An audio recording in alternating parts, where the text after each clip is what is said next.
evening and welcome to your Saturday, August 17, 2024 edition of the Evening News. I am Jarrell Bryan. Let's take a look at some of the lead stories tonight. Government working with EXXONMOBIL on 20% relinquishment of oil-rich Stabroek block. Works progressing on US $260 million new Demerara River Bridge.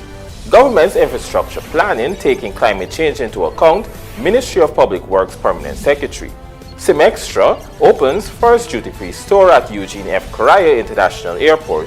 And 66-year-old retired soldier receives new home from mom. Now for the news in detail. The Guyana government has commenced the relinquishment process that will see United States oil major EXXONMOBIL giving up 20% of the oil-rich Stabroek block. Vanu Manik-chan reports. This was disclosed by Natural Resources Minister Vikram Bharat, who said during a recent mid-year press conference that his ministry has already started engaging EXXONMOBIL, which along with its co-venturers is operating the oil-rich Stabroek block offshore Guyana, on the relinquishment later this year. The renewal is up on the 7th of October this year, the Stabroek renewal. So our teams have already started work with Exxon to ensure that we work on the relinquishment of 20% of that Stabroek block. The 2016 oil contract for the Stabroek block signed between EXXONMOBIL and the previous APNU-AFC government stipulates the relinquishment of 20% of the acreage in the Stabroek block not held by discoveries. It is not 20% of the entire Stabroek block. I think you should know that from up front. Right? We know that the Stabroek block is about 26,000 square kilometers in size. But the relinquishment clause states that it excludes production area, appraisal area as well too. Those areas must be excluded, and then you know that there is an area being affected because of the issue with Venezuela too.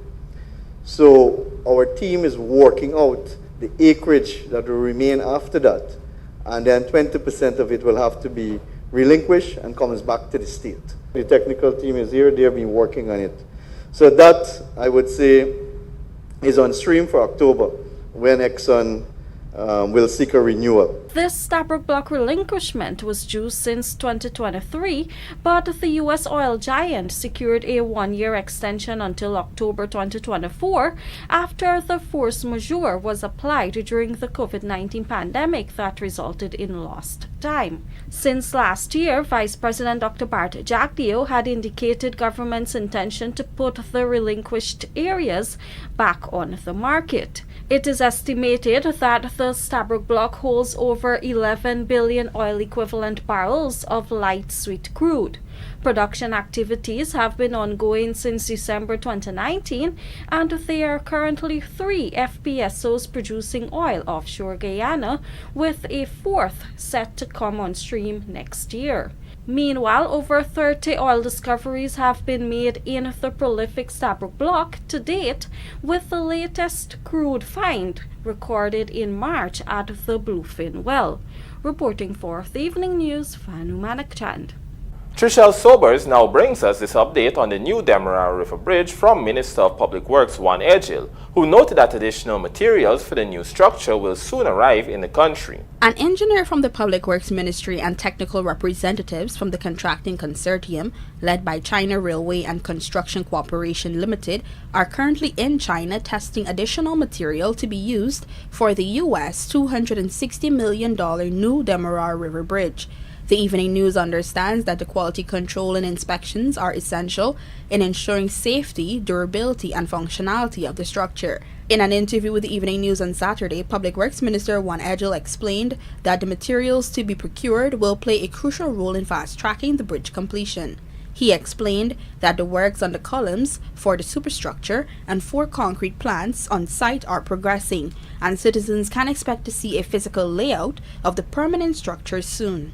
So getting the materials checked and tested, they have been shipping all the time. We've already done that. We've had engineers who have gone up, checked those materials for quality control. Those materials are here, but these are the other long-term things to come in. What people are seeing is what is called the temporary bridge, the platform that they are working to put in the permanent structure. So that bridge that you're seeing right across the river, that is the temporary bridge. That is a platform that they're using to put up the superstructure.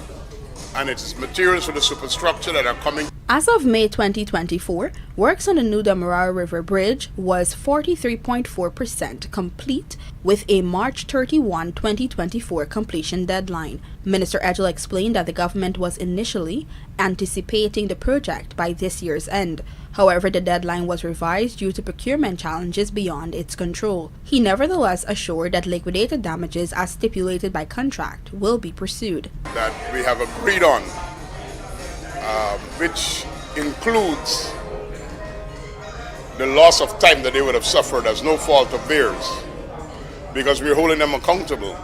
The contract has penalty clauses of about 15,000 US per day beyond the completion date that they will have to pay. So we'll be holding them to that high standard. But we've had to agree and compromise on the days when they had issues with shipping, what they call force majeure. So the new completion date, and I think that's out in the public, is March 31st. 2025. The new bridge will land aback Nandi Park on the east bank of Demerara and Lagrange west bank, Demerara.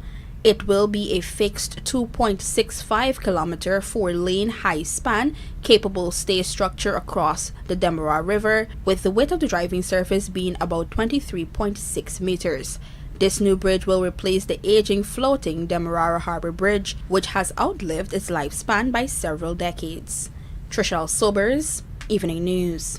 As Guyana undergoes unprecedented infrastructure development across the country, government has been incorporating measures to ensure these projects withstand the impacts of climate change. More in this Vanu Manikchan report. Permanent Secretary at the Public Works Ministry Vladimir Prasad has underscored the importance of ensuring Guyana's infrastructure development takes into account the impacts of climate change. We have to be cognizant of climate change. And many of the projects, even in design and discussions that we have right now with not only our development partners from the IDB, every other development partner, all surrounds climate resilient infrastructure, climate resilient financing, everything. But that is where we have to move towards. That is where we have to take cognizance that these are the new frontiers of where you're able to access financing from. But what does it all mean? It means we have to take preemptive measures and make those investments that are critical, especially in the context of climate change, so that we will either reduce or avert major crises. The Permanent Secretary highlighted some of the measures being undertaken to ensure climate resiliency. It is even more important that we monitor our shoreline. We use new technologies, LiDAR surveys. We have various different technologies that are being used right now, not only to monitor, but also to aid in our planning process and design of new projects. Prasad was at the time speaking at an exit workshop for the Sheriff Street Mandela Road expansion project that was hosted by the Inter-American Development Bank on Friday. The IDB funded US $31 million Sheriff Street to Mandela Avenue Road expansion project was awarded to Synhydro Corporate Limited in November 2017 and works commenced in August 2018. However, the project experienced several setbacks, including impacts from the COVID-19 pandemic. According to PS Prasad, a lot was learned from this project, which was eventually completed in 2021. This is a project that would have evolved, would have had challenges, many of which had to do with not only COVID, but also COVID then had to enforce new design changes to allow for better safety controls, environmental management, and it was a learning lesson. The experiences we've learned over that project, we've been able to incorporate several facets into new projects, not only in its design, but also when it comes to more stringent supervision of those projects. Reporting for the Evening News, Fanu Manakchand.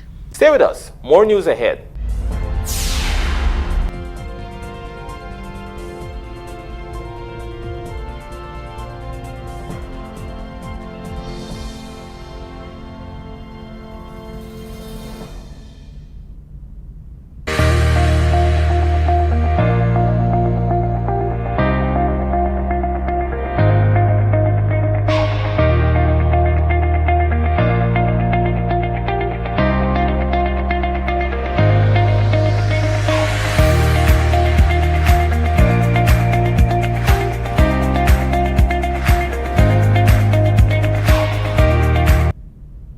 Looking to bring your dream home to reality?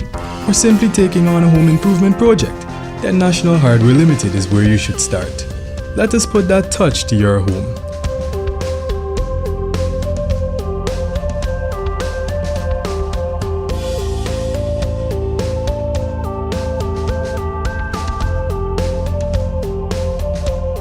Choose from over 1,000 Berger Paint original hues for any surface.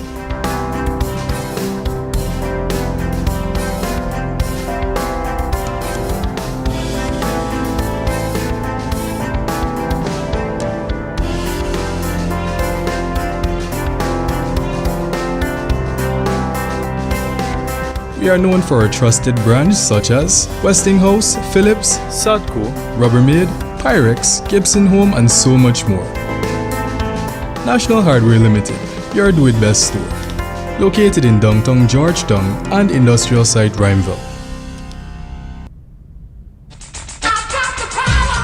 Gold mining can be expensive if you don't have the right tools. Mining requires engines that can pump high volumes of water and slurry, the most tried and tested of which are DOOT'S engines. DOOT'S engines are among the most reliable in the world. Where can you get them? At your #1 industrial solutions provider, Sylvies. We have them in 2 to 6 cylinders, ranging from 23 horsepower to 80 horsepower. Most miners use DOOT'S engines because they're lightweight, use less fuel, and require less maintenance because they are air-cooled. So what are you waiting for? If you can't make it to our 31 High and Hatfield Streets Georgetown location, we can deliver. Give us a call on 227-6226 or WhatsApp us on 623-7755 or visit our website sylviesonline.com. Sylvies Industrial Solution, proudly serving Guyana for over 4 decades.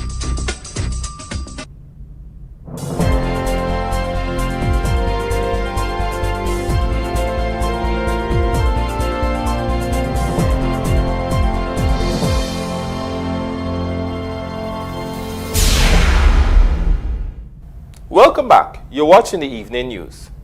In a bid to grow its brand and capitalize on the economic growth Guyana is experiencing, SIMEXTRA Group has opened its newest duty-free store at Eugene F. CORREIA International Airport, EUGENE, East Coast Demerara. The entity, located in the arrival and departures terminal at the airport, is the third store that SIMEXTRA Group has launched in Guyana. Trisha Sobers tells us more. The new SIMEXTRA location is expected to boost duty-free shopping at the Eugene F. CORREIA International Airport by exposing commuters to a diverse array of products to suit their varied tastes, including alcoholic and non-alcoholic beverages.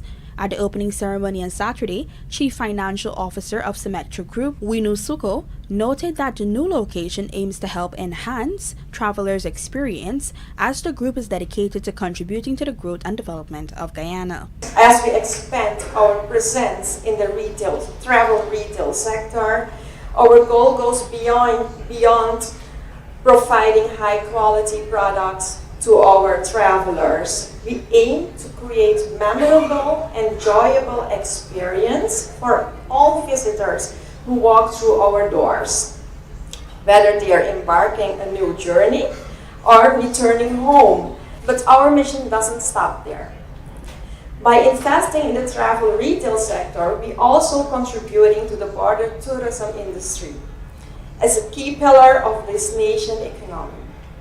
We believe that by enhancing the travel experience, we are helping to attract more visitors, supporting local business, and ultimately play a role in the ongoing development and prosperity of Guyana. Meanwhile, Airport Manager Philip Lynch announced that the Eugene F. CORREIA International Airport is mulling plans to expand its space to cater for similar ventures.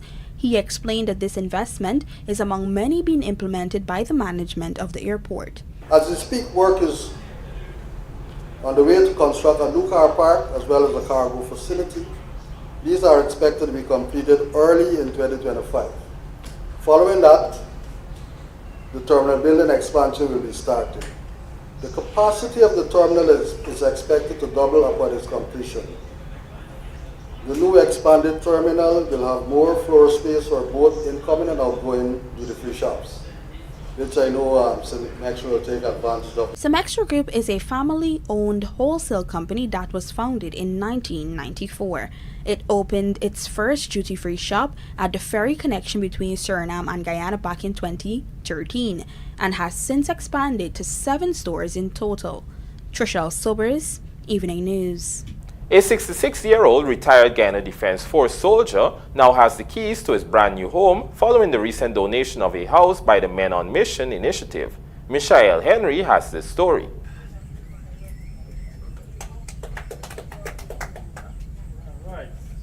66-year-old Albert Hunt, a father of 3 and a former member of the Guyana Defense Force, is now the proud owner of a home.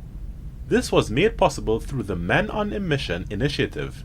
Hunt, who was initially a squatter, expressed what this new journey into house ownership means for him. I was living with EUGENE in Red Road, and I get into a conflict. I was squatting, but although I was squatting, I applied since housing was in home stretch, and it still went after then housing come out to me, and after me this piece of land to purchase. It is nice to have a roof over your head at this age. Although all that I serve this country, I represent this country. I would like to thank Man on the Mission and everybody, and the President, Dr. Infant Muhammad Ali, for my little shelter over my head. So I'm very thankful for that. Meanwhile, during the recent commissioning of the house, Minister within the Office of the Prime Minister with responsibility for public affairs, Kwame McCoy, highlighted that the government continues to enhance the lives of citizens through projects such as these. We are about creating joy and happiness among people and within families. So, Mr. Hunt, you are in good hands. You have a gift through the Men on Mission, a home that you can now enjoy, that brings satisfaction to you and your family. I would ask that you take care of it very well, and that you enjoy every portion of it for the benefit of yourself and family. Right through this Maka area and the surrounding areas of Maka, we can point to tangible development, tangible progress, things that people enjoy today that they never had. The accumulated stock of wealth in these communities. And it is not yet the end of the story. The story and the chapters are continuing on a daily basis. Michael Henry, The Evening News. The Ministry of Human Services and Social Security, in an effort to ensure all citizens across Guyana are aware of the numerous services being provided by the ministry, on Thursday conducted a community outreach to residents of Good Hope, East Coast Demerara. Michael Henry joins us again with the details. Scores of residents, among others, on Thursday gathered at the Good Hope Secondary School to take part in the Ministry of Human Services and Social Security community outreach exercise. Speaking to the residents was Human Services and Social Security Minister Vindhya Prasad, who noted that it is the ministry's duty to ensure that persons are aware about the ministry's programs. She further went on to highlight some of the basic services and benefits persons can obtain through the ministry. Today to come because this is something that we do across the country where we take the ministry services to the people of Guyana, and we have many services. You probably are most familiar with pension, you're probably most familiar with public assistance and permanent disability benefits, but we do many more things. We deal with child care, we deal with the senior citizens, we deal with people living with disabilities. We train men and women at no cost through the WIN program and the Empower program. Similarly, the minister also highlighted some of the legal support vulnerable persons can access through the ministry. Nobody wants to talk about it. So because of this, and because it happens, and especially when men are being beaten up, they feel as if they will look foolish to go and make a report. So the ministry came up with the 914 hotline. What are the numbers? 914. Exactly. So put that number somewhere where everybody at home could see it, because that's a toll-free 24-hour number. A child, an adult, and a senior can call to make a report of any instance of violence, anything. That is acted upon right away, even if it requires sending the police to deal with it. Additionally, the minister emphasized the importance of youths empowering themselves academically. And we also want to work with boys and girls so that they understand that there are opportunities out there, that education is a must. They must go to school, finish school, and then if for any reason, maybe they didn't finish school, maybe they're not quite sure what they want to do, they can sign on to the WIN program for free training, the BIT program for free training, the GROW program, or even if they want tertiary education, they can sign on to the GOLD program. All of these are free programs from the government of Guyana. Michelle Henry, The Evening News. And now for a look at the bridge reports. The Demerara Harbour Bridge is expected to be closed to vehicular traffic on Sunday, August 18, 2024 at 3 hours for a period of 1.5 hours. Meanwhile, the Berbice River Bridge is expected to be closed to vehicular traffic on Sunday, August 18, 2024 at 15 hours 35 for a period of 1.5 hours.